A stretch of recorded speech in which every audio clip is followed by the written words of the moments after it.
Sheesh. Oh my gosh, look at it. I just started filming and look at it. We're inside a tornado.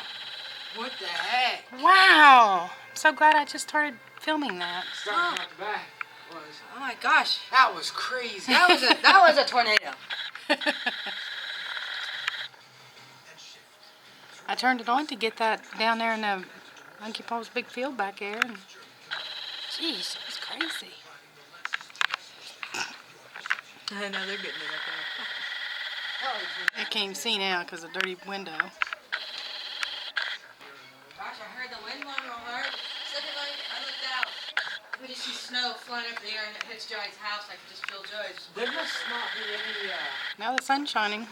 They must have the roads closed or something like that because they don't have a single car. No wrecks, no nothing. That's surprising. The subway closed. It's horrible to put people's lives in danger just because one person might want a sub, which I doubt anybody's going to want one. Smart people are at home if they can be. Well, You haven't made me a minute watching the phone. except for those at work. Have to be at work.